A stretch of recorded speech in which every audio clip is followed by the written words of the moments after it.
what you have in store for me. Greetings out there in YouTube land. This is Morris, man, and as always, I thank you guys for coming to my channel. And my co-host is Joseph Spencer. And today what we're going to talk about is something, because what we try to do on this show is talk about things that most people don't want to talk about. And it's important. And we're going to entitle this video, Black Folks, Stop Calling the Police on Your Family. Now, what I mean by that is this, but before I say this, I'm going to say this because I don't want nobody to think that I'm picking on the police, because I'm not. You know, the average police officer gets up every day and serves and protects the community, and we're very thankful for you guys protecting our neighborhood and keeping us safe. Now, there, of course, always going to be some bad apples in any situation where you're a police officer or a postman or whatever, that you're just not compliant to how you're supposed to act. But we are, not talking about the hardworking, honest, I go to work and do my job well, law enforcement people. So the reason why we said this topic as far as please stop calling, Black folks, please stop calling the police on your family members, because I know things change. And when I was growing up, it was real simple. Anything personal that was in our family stayed in our family. We didn't call the police and send them out to deal with our family members an issue. That's totally different when you do honestly believe that your life is at risk or, in danger. But for you men, now for the women, I understand that your son is 6 feet tall, 240 pounds. And black. Yeah. Cold black. Right. But, you men, you need to check your kids and keep your children in line. Because there's some people, and here's the situation.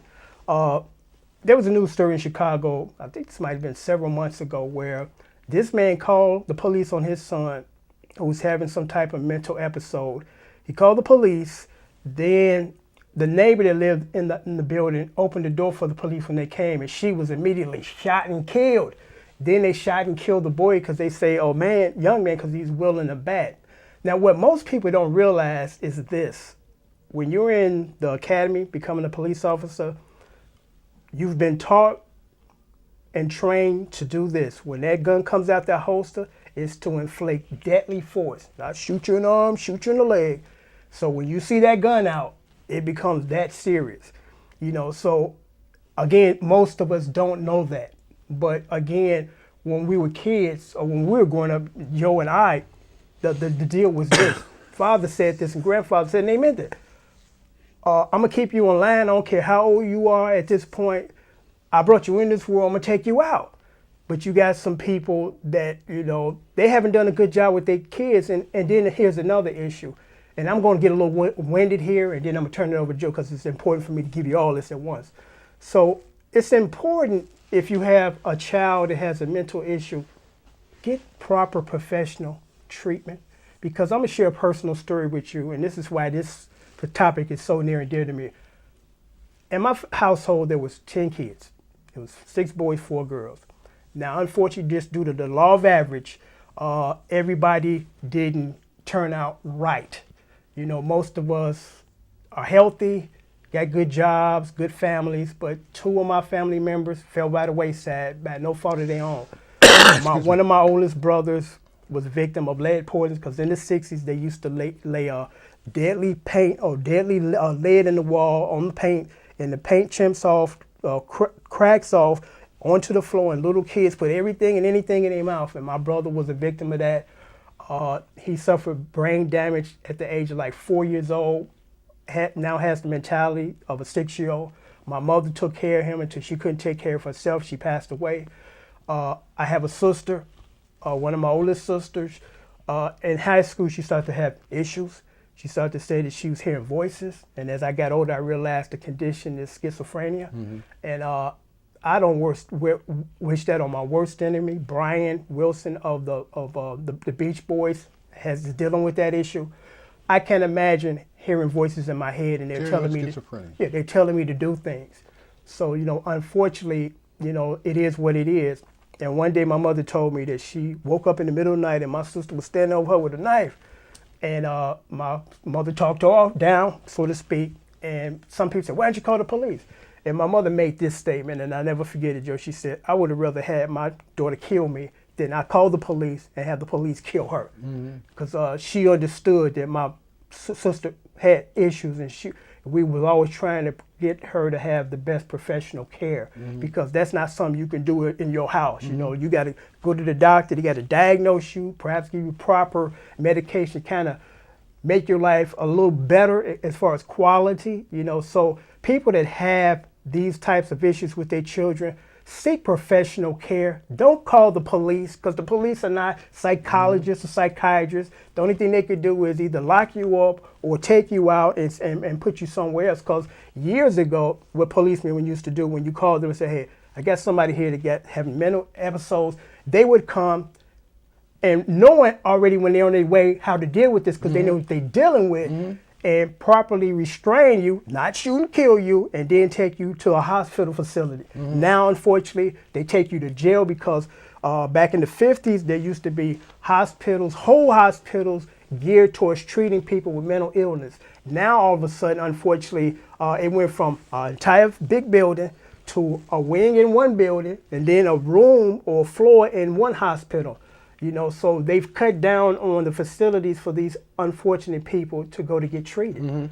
You know, and you know that's why it's very important that we don't just wimp out and call the police and let them handle this, because they don't know what they're getting into when they come. Sometimes they don't know how to deal with this other than using deadly force. So that's why it's important for us, especially as black folks, that if you have a child that's dealing with mental issues, please get them the proper professional care, because the solution is not calling the police on 911. You know. So turn over to Joe. When I was what a are your kid, thoughts?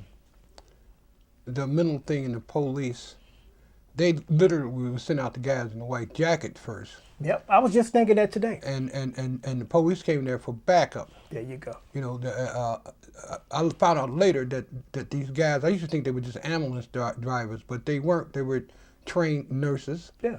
You know, and like I watched that whole thing degenerate between the 50s and the 70s and 80s. And I've had incidents in my house where when I was a kid, my sister got hold of a shotgun and said she was going to kill everybody in the house with me. You know, the police wasn't called. My uncles came over. And talked it down. And she left. You know, the shotgun wouldn't fire. Oh, okay. She, shotgun. The shit was deep. I was about 8, 7. Because let me just interject and you can continue. It's unfortunate that the guy that called the police and triggered these series of events, I'm trying to work up to that. as a result of that, innocent woman who had nothing to do with it. She wasn't even related to these people. She was just living in the building and opened up the door and got shot by the police. And unfortunately, there were no charges given towards that officer. No. I'm like, the worst case scenario is, of course it was an accident. He didn't come there with intentions on killing, especially an innocent bystander. But the worst case scenario is he should at least got fired. Because when you make that monumental mistake, 2 people. you shouldn't be working. This ain't your profession. You know, this is a major mistake. But when you live in a society where I don't care if you're black or white, and there's a big black man.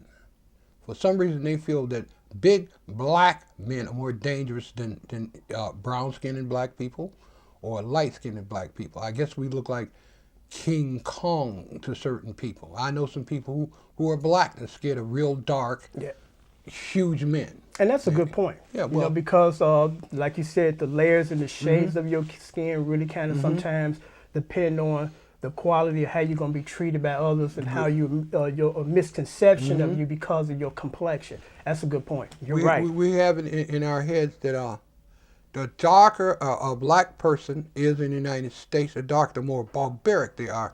It comes from the slavery days. You got to be put in chains or killed if he's not in chains. Yeah. So it's a society thing also. And then when you have somebody been brought up that subconsciously, and he becomes a police officer, he sees King Kong. Because wouldn't you say, agree or disagree, that light-skinned blacks fare better in this society than dark-skinned blacks? They feel that this is a whole deep another subject, because this is the way I was brought up. You know, the kinky hair, big lips, it's a whole different subject. Maybe we can do a thing on it, and I'll be specific, straight up when I learn about that Jim Crow shit and skin color and hair. Yeah. But let us Yeah. For the sake of time, Well, let's yeah. cut. Yeah, because we can go on and want the camera shut off. And But we got to go. Sorry, but that camera gonna go away. I just want to say this.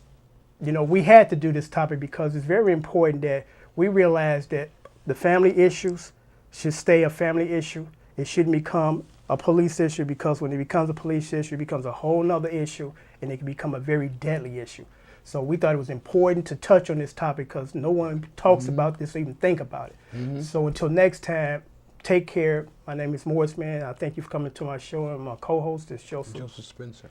Have a good Take day. care and keep thinking.